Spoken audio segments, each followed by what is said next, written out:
आज का दिन बहुत महत्वपूर्ण है, लेकिन मालूम नहीं क्यों देश में इस महत्वपूर्ण दिवस को जो उत्सव की तरह से मनाना चाहिए, जिससे कि जन जन तक उसकी आवाज़ पहुंच सके, वो स्वरूप बन नहीं सका। 74 साल पहले ये लागू हुआ और 74 साल के संविधान में हालत अभी तक ये बनी हुई है कि लोगों को मालूम नहीं है कि धर्मनिरपेक्षता क्या शब्द है। हालत ये बनी हुई है कि कल ही एक साथी जो पढ़ा लिखा, वो धर्मनिरपेक्षता को उस तरह से प्रस्तुत कर रहे थे कि जैसे धर्मनिरपेक्षता मुस्लिम्स का धर्म को मानने वाली बात, यानी संकीर्णता की हद है। इतनी समझ नहीं बन पाई, और वो समझ शायद इसीलिए नहीं बन पाई कि 74 साल में संविधान का जितना महत्व को जितना व्यापक करना चाहिए था, जन जन तक पहुंचाना चाहिए था, वो जन जन तक पहुंच नहीं सका। ये लोकतांत्रिक व्यवस्था संविधान से ही चल रही है, लेकिन उस संविधान की समझ लोग को है ही नहीं। लोग आज तक संविधान से जैसे कि कहीं वाकिफ होने की बात ही नहीं, या ऐसा महसूस करते हैं कि इसकी आवश्यकता ही नहीं है, जो चल रहा है वो सब ठीक है। अभी कल ही चुनाव हुआ है अपने प्रदेश में, बड़ी संख्या में बड़ा दल, चुनाव तो हुआ है लोकतंत्र की रक्षा के लिए, लेकिन एक बड़ा दल, उसके अधिकांश प्रतिनिधियों ने पूरी तरह से संविधान के विपरीत भाषा का उपयोग किया, पूरी तरह से। आप में से भी कई लोगों के यहाँ मैसेज आए होंगे जो उनके रिकॉर्डेड हैं, उनमें आप देखिए उन जनप्रतिनिधि जो वो खड़े हुए उम्मीदवार, उनकी तरफ से जो आए थे, एकदम संविधान के विपरीत। तो ये स्थिति बनी हुई है आज भी। हम तो कहें कि इस बार हम ये संकल्प लें, APCR ने ये शुरुआत की एक तरह से, लेकिन सभी संकल्प लें और कितना व्यापक अगले साल तक ये हो सकता है संविधान दिवस को व्यापक रूप से हम मनाएं, ये स्थिति बने तो बहुत अच्छा होगा। इस देश के लिए कुछ कदम आगे हम बढ़ेंगे देश हित में। ठीक है कि उस समय के महान लोगों ने बनाया और वो सारी चीज़ें दी। अब इसमें आप देखिए कि नागरिक जो है देश का, वो संपूर्ण संप्रभु है, लेकिन उसको पता ही नहीं है। वो संप्रभु ऐसी हैसियत में रहता है कि उसकी कोई हैसियत नहीं। तो ऐसी स्थिति बनी हुई, ये हम जो इसका उद्देशिका है, प्रारूप है, इसको देखें। हम भारत के लोग एक तरह से इस देश के सबसे शीर्ष पर हैं, लेकिन हम भारत के लोग भारत को एक संपूर्ण प्रभुत्व संपन्न समाजवादी पंथ निरपेक्ष लोकतांत्रिक गणराज्य बनाने के लिए तथा उसके समस्त नागरिकों को दृढ़ संकल्प होकर अपनी इस संविधान सभा में आज तारीख 26 नवंबर 49 को एतद इस संविधान को अंगीकृत अधिलिखित अधिनियमित आत्मार्पित करते हैं। ये उल्लेख है। और न तो धर्मनिरपेक्षता से कोई वास्ता है, न समाजवाद से, समाजवादी व्यवस्था से कोई वास्ता है कि सबकी समानता, आर्थिक सामाजिक समानता की तरफ बढ़े। गांधी जो इस देश के, जिनको राष्ट्रपिता कहा गया, उन्होंने कहा कि अगर आज़ाद देश में आर्थिक और सामाजिक समानता नहीं आ पाती है तो मेरी अहिंसा बेकार है, फिर हिंसा से कोई रोक नहीं सकता। यहाँ तक वो अहिंसा का सेनापति ये बात तक कहता है, जो अहिंसा के लिए संकल्पित है, वो व्यक्ति ये बात कह रहा है कि आर्थिक और सामाजिक समानता इतनी जरूरी है, अगर वो नहीं आ पाएगी तो हिंसा से कोई रोक नहीं सकता। अपनी आत्मकथा में उन्होंने ये लिखा। लेकिन 76 साल इस देश की आज़ादी को हो चुके, 77वां साल चल रहा है, अभी तक उस दिशा में कोई कदम, ठोस कदम कहा जाए, नहीं बढ़ रहे हैं। न समानता की तरफ बढ़ रहे हैं, न धर्मनिरपेक्षता की तरफ बढ़ रहे हैं, न जो हम लोग हैं, भारत के लोग हैं, वो संप्रभु हैं, वो संप्रभु का एहसास उनको खुद को है ही नहीं। संविधान में लिख दिया और जैसे चुपचाप रख दिया गया, ऐसी संविधान की पुस्तक हो गई। इसमें कितने लोगों ने अपना दिमाग लगाया है। अंबेडकर साहब तो खैर ड्राफ्ट कमेटी के चेयरमैन थे, लेकिन पूरे देश के प्रतिनिधि संविधान सभा में थे, पूरे देश के, जिन्होंने कितनी तरह के विचार रखे होंगे, और वो मंथन के बाद में, आखिर में मंथन के बाद ये एक तरह से वो निकला है। लेकिन आश्चर्य है, हम लोग आज के दिन तो यही कर सकते हैं कि संविधान के प्रति संकल्पित होकर जन जन तक इसकी भावना को और इस विचार को पहुंचाएंगे, तब जाकर आज जो कहते हैं कि साहब हमसे तो कोई पुलिस वाला ही नहीं गांठता, पुलिस वाला ही नहीं गांठता, ये आम तौर पर बात कहते हैं, कांस्टेबल ही नहीं गांठता, ये आम बात है। वो इसलिए है कि हमको अपनी शक्ति का एहसास नहीं है। वो पुलिस वाले को ये एहसास नहीं करा पाए हम कि तुम नौकर हो हमारे। उन सेक्रेटरीज को ये एहसास नहीं करा पाए हम कि तुम नौकर हो। जो सेक्रेटरी 2 घंटे आपको बैठाए रखता है बाहर, हम लोगों को सबको ही 2 घंटे बाहर बैठाए रखता है, नहीं मिलेगा। कई दफ़ा ऐसा देखा है, अपने निजी बातें कर रहे हैं और बाहर भीड़ लगी हुई है, तो वो नौकर आज मालिक बना हुआ है। ये नौकर को मालिक हमने जैसे स्वीकार कर लिया, नौकर को मालिक स्वीकार कर लिया, इसका अर्थ है कि जो मालिक है वो अपना मालिकाना हक भूल चुका है, जो संविधान ने मालिक बनाया है हमको। तो मैं तो अब यहाँ ये बात कहता हूँ, अब बार के अध्यक्ष महोदय भी पधार गए हैं तो अच्छी बात है, लेकिन आज का दिन संकल्प का दिन है, और इस बात के संकल्प का है कि हम अब संविधान की बात को जन जन तक पहुँचाने का संकल्प लेंगे, और अगली दफ़ा तक ऐसा माहौल बनाएंगे कि देश में संविधान के अनुसार देश चलेगा। फिर हिम्मत नहीं हो सकेगी, जो शहंशाह हैं ऊपर, जो बन गए, स्वयंभू बन गए,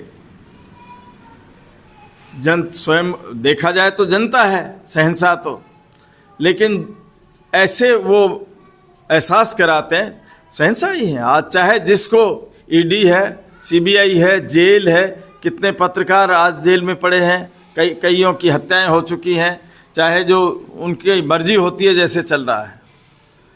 आज हिटलर, मुसोलिनी और नेपोलियन बोनापार्ट को भूल मत जाइए, उनका याद कीजिए, यही दिशा और दृष्टि रही। अगर हम संविधान को भूल जाएंगे तो ये लोग यही ऐसे ही दिन ला देंगे शायद। बहुत बहुत धन्यवाद। हमारे बीच महेंद्र शाटिले साहब, अध्यक्ष high court bar association Jaipur की तशरीफ ला चुके हैं। एक बार एसोसिएशन की तरफ से हम आपका इस्तकबाल करते हैं, और हम चाहते हैं कि आप हमारे बीच आए। जैसे कि आपने सादत साहब ने बताया कि किसी न किसी वजूहत से आप लेट हो गए, और जाहिर सी बात है, तो ठीक है, हम इस करते हैं। हमारे प्रोग्राम हम पिछले कई वर्षों से करते आ रहे हैं, हम वुमेन राइट डे पे प्रोग्राम करते हैं, और हम कोशिश करते हैं कि हम किसी न किसी तरीके से लोगों तक हम पहुँचें और वो बात बताएं। तो अब मैं गुजारिश करूँगा हमारे टीसी राहुल साहब, पूर्व माननीय न्यायाधीश साहब से कि जो कि हमारे बहुत अच्छे मित्र भी हैं और हमें बार बार हमें सिखाते भी रहता है। हमारा सफ़र कई वर्षों से साथ रहा है। जितने भी हादसा होते हैं राजस्थान में, कम्युनल वायलेंस होते हैं, वहाँ हमारा सवाई सिंह जी का और हमारा टीसी राहुल साहब का जाना होता है। तो हम बहुत कुछ सीखते हैं और आज भी हम कुछ सीखने की कोशिश करेंगे। और मैं गुजारिश करूँगा कि आप हमें अपनी बात संविधान के ऊपर बताएं। टीसी राहुल साहब। इस विचार गोष्ठी में की अध्यक्षता कर रहे हैं APCR के अध्यक्ष एडवोकेट सादा साहब, अन्य अतिथिगण राजस्थान हाईकोर्ट बार के प्रेसिडेंट महेंद्र सांडिल साहब, सवाई सिंह जी और सभी प्रबुद्ध बहनों और भाइयों, आप सबको संविधान दिवस की 74वीं जयंती पर बहुत बहुत बधाई, मुबारकबाद। देखिए, अब तक हम 15 अगस्त और 26 नवंबर के दो पर्व अपने राष्ट्रीय पर्वों के रूप में मनाते रहे हैं। और ये जो 26 नवंबर का संविधान दिवस का जो अवसर है, ये पर्व है, ये हम कुछ दिनों से ही, कुछ सालों से ही हमने मनाना शुरू किया है। सुप्रीम कोर्ट में भी मनता है, सरकार के लेवल पर भी मन रहा है। आज मैंने प्रधानमंत्री जी का भाषण भी सुना था रेडियो पर। तो प्रधानमंत्री जी बोले हैं, मैं बताऊंगा क्या बोले हैं मैंने सुना है उनका भाषण। तो क्या है कि 15 अगस्त तो इसलिए सेलिब्रेट किया जाता है क्योंकि देश आज़ाद हुआ था उस दिन। 26 जनवरी इसलिए मनाते हैं कि वो गणतंत्र दिवस है, यानी कि लोगों का, देश के लोगों का शासन के रूप में हम देखते हैं। लेकिन जो संविधान दिवस है वो ऐसा महत्वपूर्ण दिवस है कि जो इस देश की जो 5000 वर्ष का जो इतिहास है, सामाजिक रूप से वो बड़ा विषमताओं का, गैर बराबरी का, जुल्म अत्याचारों का रहा, उसको यानी कि समता, स्वतंत्रता, बंधुत्व के खिलाफ जो वातावरण रहा, उसको ख़त्म करने वाला समता, स्वतंत्रता, बंधुत्व और न्याय पर आधारित ये संविधान बनाया गया। ये उद्देश्य, सबसे बड़ा उद्देश्य है इस संविधान का। गैम्बिल ऑस्टिन जो विदेशी विद्वान हैं, बहुत बड़े विद्वान हैं, उन्होंने the Indian constitution the cornerstone of the nation, जो ऑक्सफोर्ड यूनिवर्सिटी प्रेस के द्वारा प्रकाशित किया गया है वो ग्रंथ, उसमें लिखा है कि the goal of Indian constitution is to bring about the social revolution in the nation. यानी कि इस देश के, भारत के संविधान का जो प्रमुख लक्ष्य है वो इस देश में सामाजिक क्रांति लाने का के लिए ये संविधान है। यानी कि किस देश में सरकार कैसे बनाई जाएगी, प्रधानमंत्री क्या होगा, राष्ट्रपति कैसे चुना जाएगा, वोटिंग राइट कैसे कैसे होगा, ये तो बहुत साधारण बात है जो हर देश के प्रजातांत्रिक देश के संविधानों में होती है। लेकिन जो सोशल रिवोल्यूशन की जो बात है वो इस देश में है, के संविधान में है, वो किसी भी देश के संविधान में नहीं है, भारत के, दुनिया के। इसको दुनिया के संविधानों में इसको के लोगों ने स्वीकार किया है इस बात के लिए। और वो क्या है, वो किस तरह से, एक तो आप प्रेम्बल पढ़ लीजिए जो भारत के कॉन्स्टिट्यूशन का है, उसमें लिखा है समता, स्वतंत्रता, बंधुत्व और न्याय पर आधारित ये देश का संविधान है। और वो क्या है, वो समता, स्वतंत्रता, और न्याय और बंधुत्व, वो है फंडामेंटल राइट्स इस देश के संविधान में। आप कहेंगे कि ये तो कोई खास बात नहीं, बहुत सारे देशों के संविधानों में मिल जाएंगे।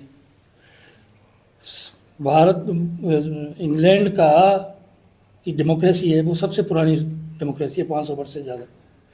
वहाँ के देश के संविधान में ये चीज़ें नहीं है, फंडामेंटल राइट्स, क्योंकि वहाँ कोई लिखित में संविधान ही नहीं है। अमेरिका का संविधान 300 वर्ष पुराना डेमोक्रेसी है वहाँ की, वहाँ के संविधान में आज तक नहीं है फंडामेंटल राइट्स। जबकि ये कहा यह जाता है कि ये तो अमेरिका के और इंग्लैंड के संविधान की नकल है हमारे देश का संविधान। तो आप गूगल करके देख सकते हैं। ये क्या है कि अमेरिका के जो संविधान में जो फंडामेंटल राइट्स आए हैं वो 1791 का बिल ऑफ राइट्स से लिया गया है, और वो 1964 में ये अभी की थोड़े दिन की बात है, ये एफर्मेटिव एक्शंस के रूप में 10 संशोधनों के द्वारा यूएस के कॉन्स्टिट्यूशन में इनकॉर्पोरेट किए गए हैं। ये आपको समझने की ज़रूरत है। यानी कि दुनिया के किसी भी संविधान में भारत के संविधान से पहले कोई फंडामेंटल राइट्स नहीं थे। और जो हम 10 दिसंबर को मनाने जा रहे हैं ना, ये ह्यूमन राइट्स डे, तो वहाँ भी डिक्लेरेशन ऑफ ह्यूमन राइट्स जो हुआ है 1948 में हुआ था। तो फंडामेंटल राइट्स है, they are the human rights, और कुछ नहीं है।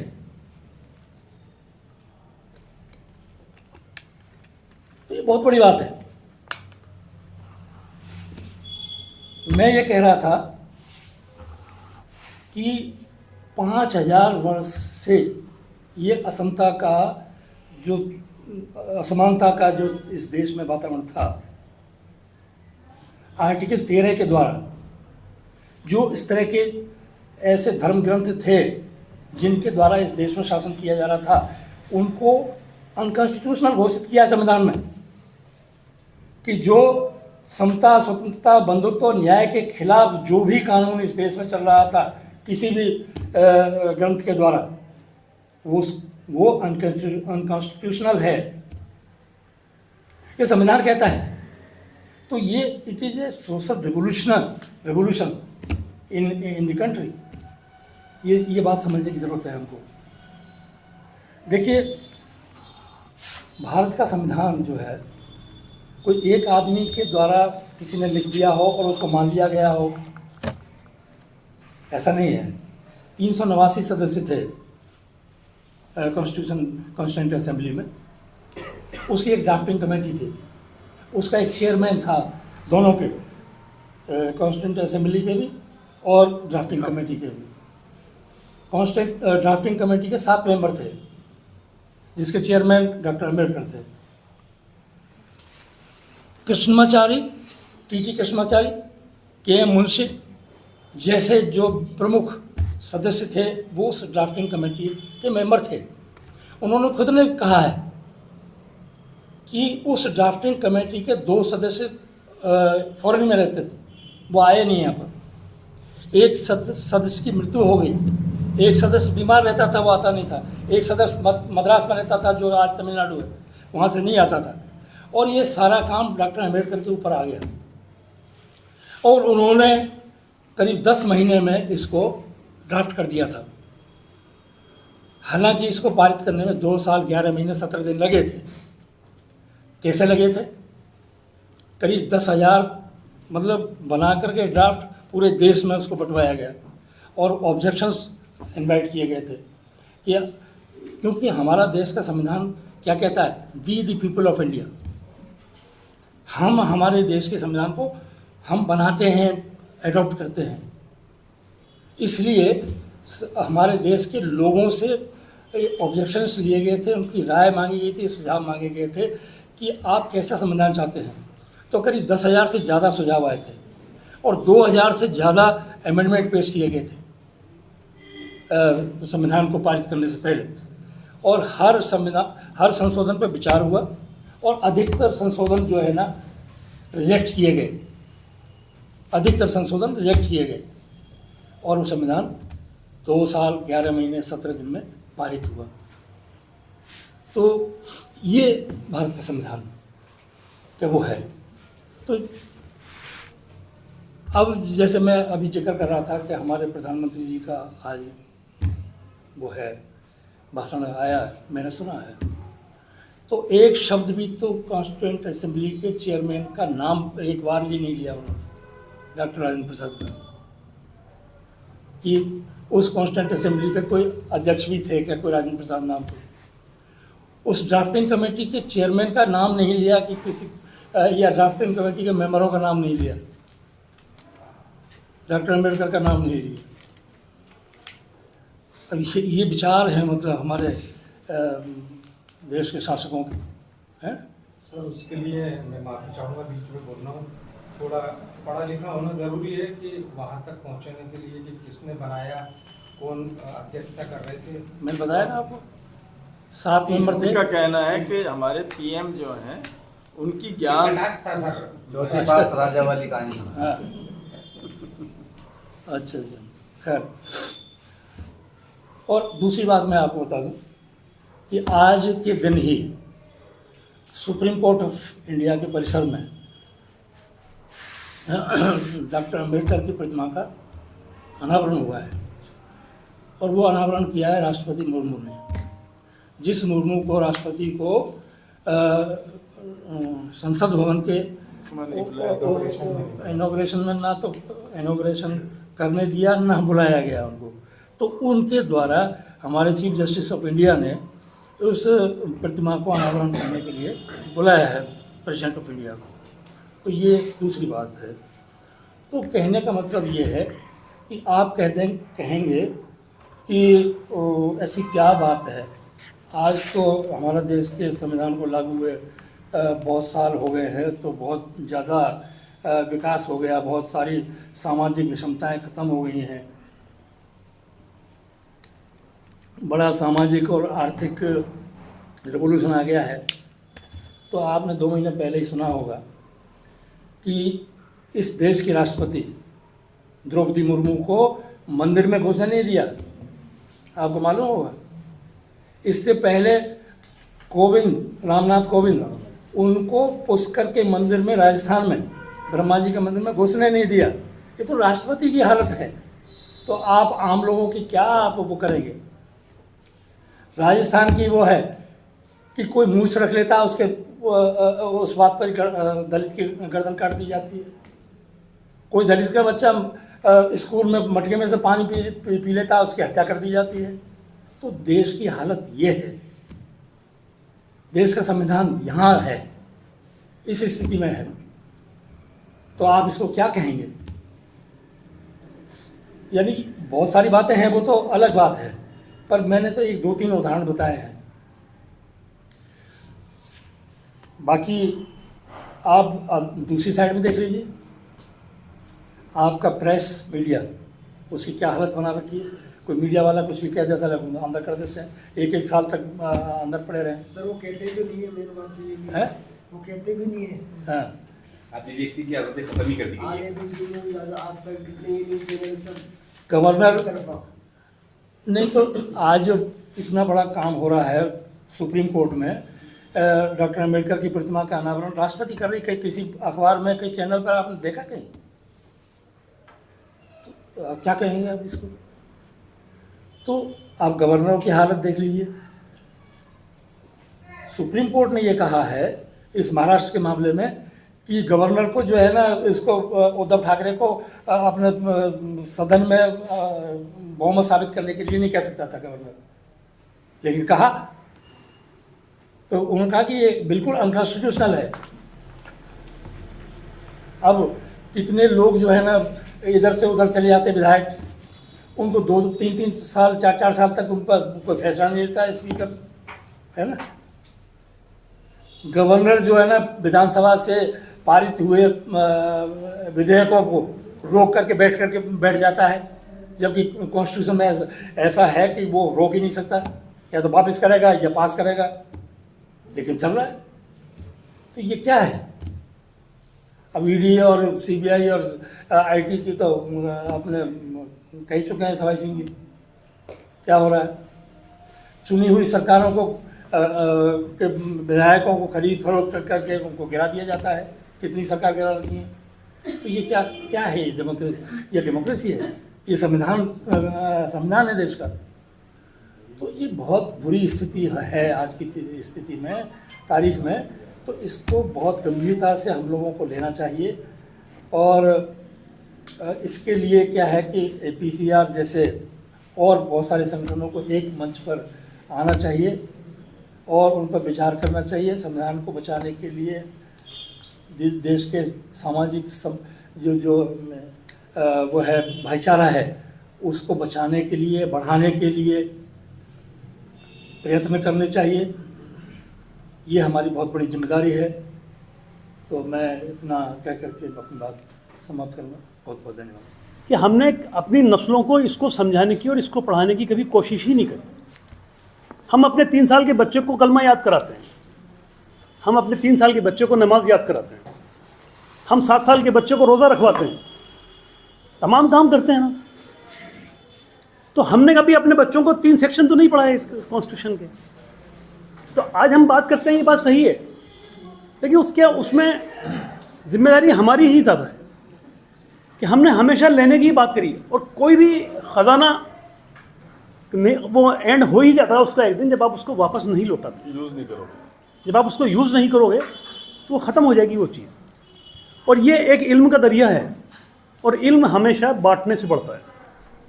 कोई भी शख्स कितना भी ज्ञानी हो, वो अगर अपने इल्म को आगे फर्दर ट्रांसफ़र नहीं करेगा तो वो इल्म वहीं ख़त्म हो जाएगा।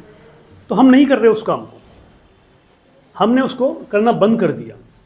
हम सिर्फ हमारा टारगेट हमें क्या मिल सकता है, किस तरीके से मिल सकता है, उस पर हमारी नज़रें रह गई। हमने कभी ये नहीं सोचा कि हमें आने वाली नस्लों को तैयार भी करना है। इंतहा तो ये हो गई कि हम अपने घर में ही हक बात नहीं कहते, तो फिर आप अपने पार्षद की और अपने मोहल्ले की और अपनी कॉन्स्टिट्यूंसी की और अपने लोकसभा कॉन्स्टिट्यूंसी की और अपने देश की क्या बात करते हैं? तो जब समाज सही होगा, समाज हक बात कहने पाएगा, तो कॉन्स्टिट्यूशन अपने आप सही हो जाएगा। और कॉन्स्टिट्यूशन, आप इस यकीन रखिए कि कॉन्स्टिट्यूशन आपका, आज भी आपका कॉन्स्टिट्यूशन पूरी दुनिया के कॉन्स्टिट्यूशन से बेहतर है। आज इतने काबिल याफ्ता लोग दोबारा बैठ जाएं ना, तो भी शायद इस कॉन्स्टिट्यूशन की तरह नहीं बना सकते हो, क्योंकि जिन लोगों ने उस ज़माने में कॉन्स्टिट्यूशन बनाया उनके जहन बहुत साफ थे। उन्होंने कभी ये सोचा ही नहीं था कि ये चीज़ मेरे खिलाफ जाएगी और इसके फेवर में जाएगी। उन्होंने एक चीज़, जैसा आपने TC राहुल साहब ने बताया कि कितने अमेंडमेंट हुए, कितने सजेशंस आए, कितने रिजेक्ट किए गए, हर चीज़ का ख्याल रखा गया ना। आज जब हम कोई बात तय करते हैं तो पहले अफसर भी यही कहते, जैसे आपने कहा ना कि आपने ये कोइंसिडेंस है किसी को रिलीफ मिल जाए, तो ये वाकई में हो रहा है कि अफसर ये तय करता है पहले कि इस चीज़ से, आज कानून जब बनाते हैं तो वो ये कानून बनाने वाले सोचने लग गए कि इससे किसको फ़ायदा होगा। ये इंतहाई ख़राब बात है। आप पर्टिकुलर किसी एक कास्ट या किसी एक इलाके या किसी एक रंग रूप के लिए कोई कानून बनाओ, ये इंतहाई बुरी बात है। आपको कानून देश के लिए बनाना चाहिए, और देश में सब बराबर है। और कितने से सेक्शंस हैं जिसकी नॉलेज हमें नहीं है। कुल 18 सेक्शन है जो आपकी ज़िंदगी में काम में आते हैं, बाकी तो वकीलों के काम में आते हैं, कोर्ट कचहरियों के काम में आते हैं। मैं आपको रिपीट भी करना चाहता हूँ, और जितने पैसे का एक पान आता है ना आज, उतने पैसे में ये किताब आ जाती है। इसकी कॉस्ट 30 रुपये है। पान 50 रुपये का आता है पान वाले की दुकान पर। आप मुरली के पान खाने चले जाओ, 60 रुपये का पान है, 70 रुपये का पान। प्रेम के चले जाओ, 100 रुपये का पान है। छापे पड़ रहे हैं उनके यहाँ, तो हम ये 30 रुपये की किताब नहीं खरीद सकते। तो ये जिम्मेदार हम ही लोग हैं, हमसे मतलब सोसाइटी जिम्मेदार है, हिंदुस्तान के नागरिक जिम्मेदार है कि वो अपने बच्चों को अपना कॉन्स्टिट्यूशन नहीं पढ़ा रहे। मैं बात करता हूँ आपके फंडामेंटल राइट्स की बात है, हम राइट की बात करते हैं हमेशा। बात तो हम बहुत सारी करते हैं। कुल 10 सेक्शंस हैं जिसमें आपके राइट दिए हुए हैं। आर्टिकल 12 से लेकर 22 तक आपके आर्टिकल ख़त्म हो जाते हैं। तो कुल 4 पन्ने में ही तो आर्टिकल ख़त्म हो रहे हैं। आप अपने बच्चों को पढ़ा के तो देखिए, उन्हें ताकत मिलेगी अंदर से। वो जब बात करते हैं तो कॉन्फिडेंस डेवलप होता है कि हाँ ये मेरा राइट है, ये नहीं हो सकता। हम लोग वकील हैं, मैक्सिमम लोग यहाँ वकील बैठे हैं। 0.5 नंबर के लिए हाईकोर्ट में रिटें आती हैं, उस बच्चे को यकीन होता है क्योंकि वो पढ़ा हुआ है। उसने ये पढ़ रखा है कॉन्स्टिट्यूशन में कि अगर मैं टॉपर हूँ तो मेरा राइट कोई रोक नहीं सकता। तो 0.5 नंबर के लिए लेके आता है। इवन अब तो ऐसी रिटें आने लगी हैं जिनमें इक्वल नंबर है, पर अगर साइंस का स्टूडेंट है और उसके फिजिक्स में नंबर ज़्यादा है तो उसको प्रायोरिटी होती है। अब ये राइट किसी को पता नहीं है तो बच्चे बैठे हैं घर, नहीं आया नंबर तो नहीं आया। बेईमानी तो हो ही रही सब जगह, बेईमानी सब जगह हो रही है और ये होती आई है, रुकेगी भी नहीं। लेकिन आपको अगर अपनी आप नॉलेजफुल होंगे तो आपको लड़ने में, और लड़ाई से मतलब कॉन्स्टिट्यूशनल लड़ाई है, तलवार नहीं चलाना है आपको किसी को जाके। आजकल तो हाथों पैरों की मसल्स पावर्स की लड़ाइयाँ नहीं है, लड़ाइयाँ कलम की हैं, कॉन्स्टिट्यूशन की है, तरीक़े की है, बात की है। इसी तरह राइट टू अगेंस्ट एक्सप्लॉयटेशन है, वो कुल 2 ही सेक्शंस हैं, 2 पन्ने में ख़त्म हो जाते हैं। आप रात दिन हम सब शामिल हैं उसके अंदर, और बल्कि मैं कहता हूँ कि ज़्यादा वो लोग शामिल हैं जो ये देख रहे हैं कि साहब 8 साल का बच्चा काम कर रहा है और आपको पता है काम कर रहा है और आप उसकी कंप्लेंट नहीं करते। क्या हमारी जिम्मेदारी नहीं है कि हम उस 8 साल के बच्चों को वहाँ से उठा के उसको किसी स्कूल के अंदर पहुँचाएं? तो हम अपने एंजॉयमेंट पे तो खर्च कर रहे हैं लेकिन अपनी जिम्मेदारी पे खर्च नहीं करते, तो फिर यही हाल होगा। उसके लिए सब जिम्मेदार। इसी तरह right to freedom of religious है, कुल 3-4 सेक्शंस हैं, 5 सेक्शंस हैं। सेक्शन 25 से 28 हैं, कुल 3 सेक्शन हैं, आर्टिकल हैं। जब कॉन्स्टिट्यूशन लिखा गया तो मैं आउट ऑफ द वे की बात करता हूँ कि दुनिया में ऐसा कौन सा कंट्री है जिसमें इतनी ज़्यादा रहती है। इसीलिए हिंदुस्तान महान था, इसीलिए भारत महान था। और आज भी आप पूरी दुनिया के रईसों से पूछो ना कि साहब आपको फ्रीडम दी जाती है तरीके से, आपकी सिक्योरिटी है, फ्रीडम है, आप कहाँ अपना बिजनेस एस्टेब्लिश करना चाहते हो, तो लोग ऑप्शन देंगे आपको हिंदुस्तान, क्योंकि वहाँ आपस में झगड़े नहीं हैं और हमारे यहाँ भी नहीं थे। ये अनफॉर्चुनेट है, बहुत अनफॉर्चुनेट है कि हम आज इस बात को डिस्कस करते हैं। और जब मैंने 1 साल पहले एक संगोष्ठी और करी थी हमने ह्यूमन राइट्स के ऊपर, और जब मैंने डीजीपी साहब से ये बात कहा, मैंने उन्हें सब्जेक्ट दिया था कि what is the role in at present scenario the police, judiciary and media. तो उन्होंने 3 बार बुलाया मुझे और बुला के पूछा कि आपने ये सब्जेक्ट क्यों रखा। तो मैंने उनसे बार बार ये बात कहा कि साहब मैं मानसरोवर रहता हूँ, मेरे पास में मेरे अलावा 2 मकान भी मुस्लिम के नहीं हैं और मेरे बच्चे वहीं पैदा हुए हैं, वहीं बड़े हुए हैं। लेकिन अब 30 साल बाद में जब मेरे मोहल्ले के बच्चे मेरे बच्चों के साथ में रामगंज आते हैं तो उनकी माएँ डरती हैं। मेरी बीवी भी फिक्र करती है कि ये कहाँ चले गए, मालूम करो। तो ये कुछ ना कुछ तो चेंजेस आए हैं सोसाइटी के अंदर, ये कंट्री के लिए अच्छे नहीं है। जब होली आती थी, दिवाली आती थी, साल भर इंतजार करते थे साहब, अब लोग नहीं जा रहे हैं, अब वो मिक्सअप नहीं हो रहे हैं। तो कहीं ना कहीं तो कुछ ना कुछ तो माहौल ख़राब हो रहा है, उसके लिए सब लोग जिम्मेदार हैं। मैं बार बार कहता हूँ कि हम बच्चों को ये देखिए, हम बचपन से ही ऐसे स्कूल में जा रहे हैं, उनको पढ़ा ही नहीं रहे हैं, उनका ब्रॉटअप ही नहीं हो रहा है बच्चों का।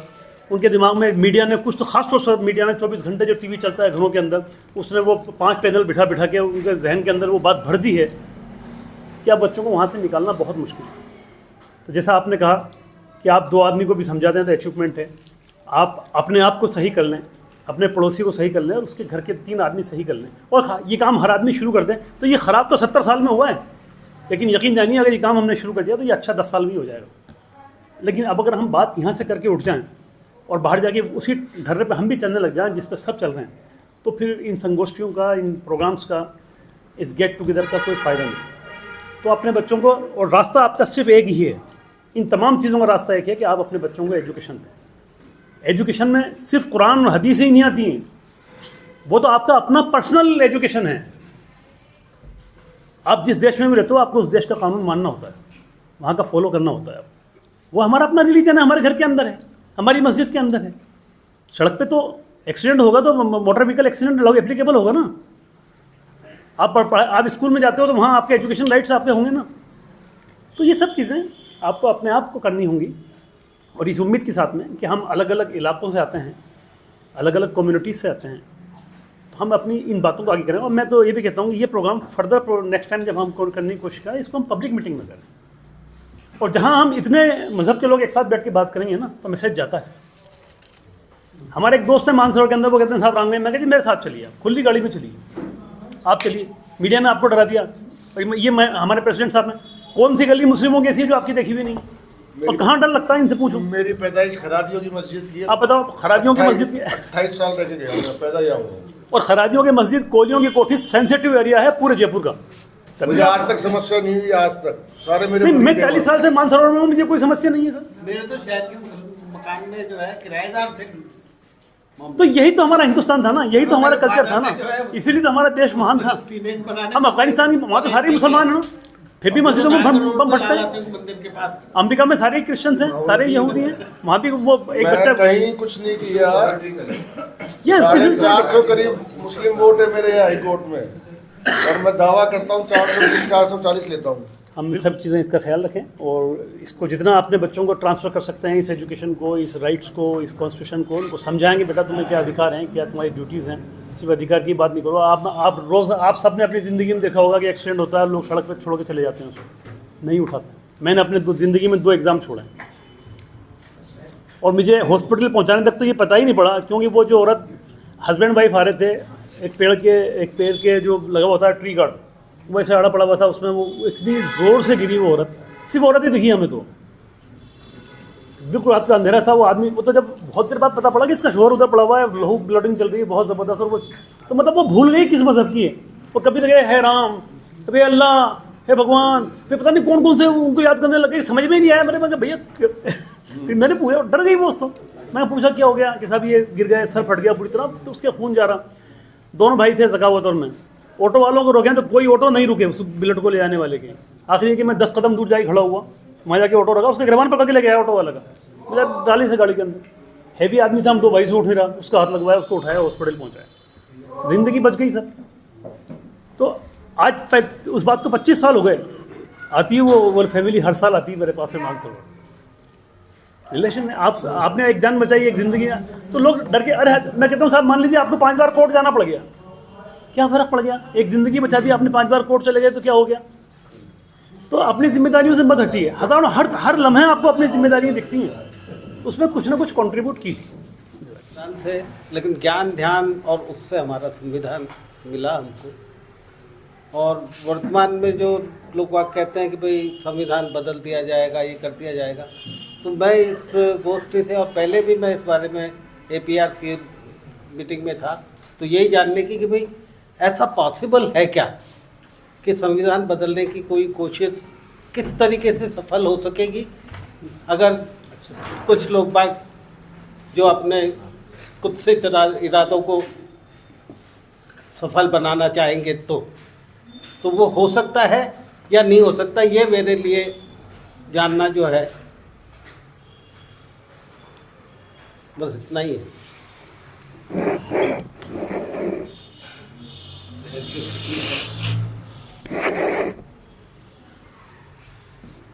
26 नवंबर 2023 को आज हमारा संविधान, वर्तमान स्थिति और हमारी जिम्मेदारियों पर एक परिचर्चा रखी गई है।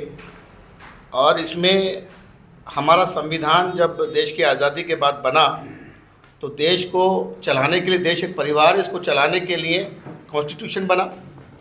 और आज उस कॉन्स्टिट्यूशन की स्थिति क्या है, अगर संविधान को हम पढ़ते हैं तो उसमें पाते हैं कि बहुत सारे मौलिक अधिकार हैं, उसमें समानता का अधिकार है, लेकिन आज समानता कहीं भी नज़र नहीं आ रही है।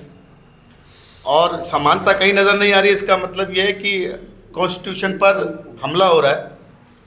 स्वतंत्रता का अधिकार उसमें है, लेकिन आज अगर हम फ्रीडम होकर कुछ अपनी बात रखना चाहते हैं तो आज ऐसा लगता है जैसे हम देश के विरुद्ध बोल रहे हैं। अगर सरकार के विरुद्ध, सरकार से कुछ सवाल करते हैं, सरकार के विरुद्ध बोलने की कोशिश करते हैं, तो हमें ये साबित करने की कोशिश की जाती है कि हम देशद्रोही हैं। इसका मतलब स्वतंत्रता के अधिकार का भी सही तरीके से पालन नहीं हो पा रहा है।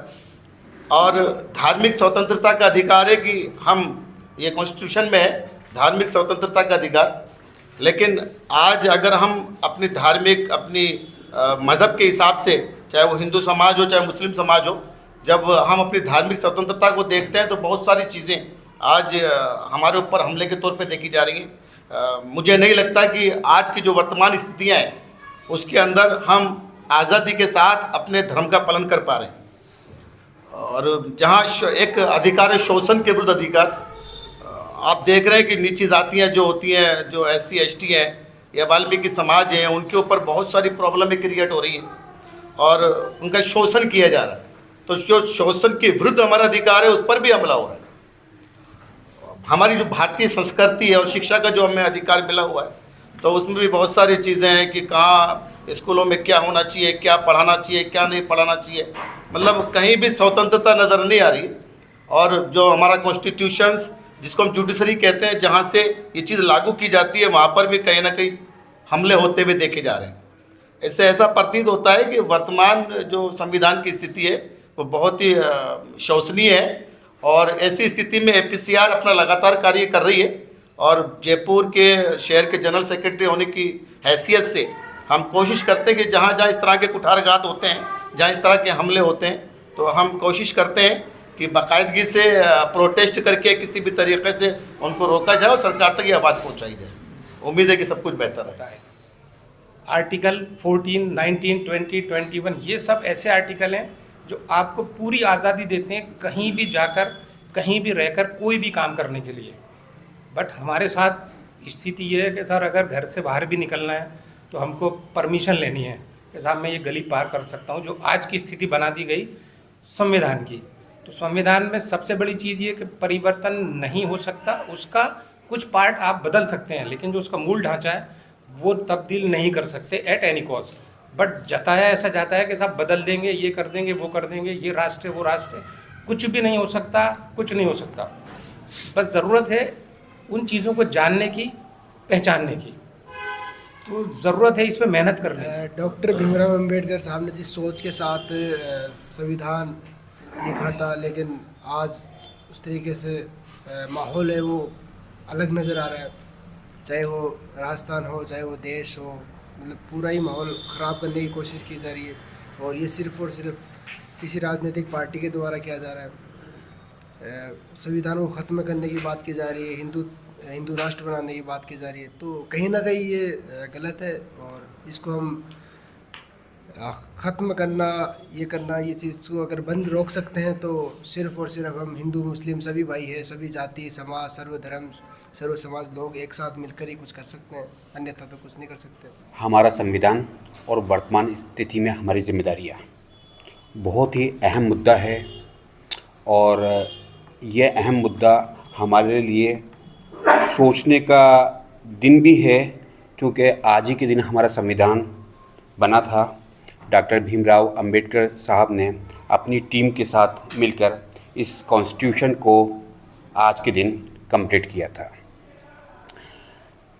आज हम देख रहे हैं कि हमारे संविधान का जो मूल ढांचा है उस पर प्रहार किया जा रहा है, जबकि ऐसा किया जाना संविधान के अनुरूप सही नहीं है।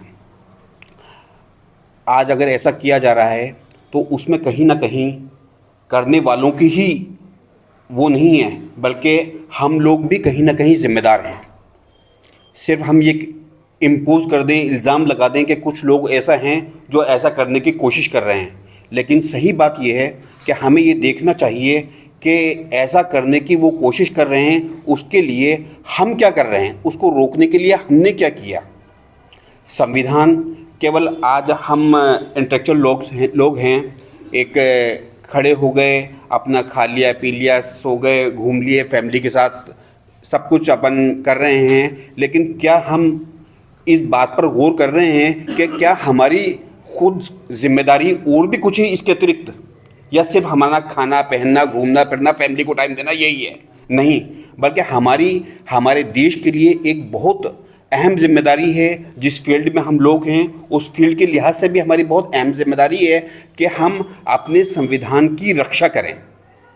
इस संविधान की रक्षा करने के लिए हमें क्या कदम उठाने हैं, कोई इस पर अगर प्रहार कर रहा है तो उस प्रहार को कैसे रोकें, क्या हमारा कदम रहना चाहिए, कानूनी रूप से क्या कदम रहना चाहिए और सामाजिक रूप से क्या कदम रहना चाहिए। हमारा संविधान हम सबको इस बात की आज़ादी देता है कि हम समानता से रहें, धर्मनिरपेक्ष रहें, जैसे हम जो जिस धर्म का पालन करना चाहता है उस धर्म का पालन करें। लेकिन कुछ ऐसी ताकतें हैं जो संविधान के ढांचे को तहस नहस करने की कोशिश कर रही हैं।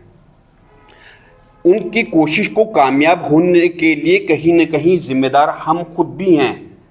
हम एक रूम में बैठ जाते हैं, चर्चा करते हैं, चर्चा करने के बाद इस रूम के बाहर निकल के हम उसके लिए क्या काम करते हैं, ये सब हम अपने गिरबान में झांक कर अगर देखें तो हमें समझ में आएगा कि हमने क्या किया। सिर्फ एक संगोष्ठी में बैठकर चर्चा कर ली और फिर वापस अपने घर चले गए, अपनी फैमिली के साथ टाइम दे रहे हैं।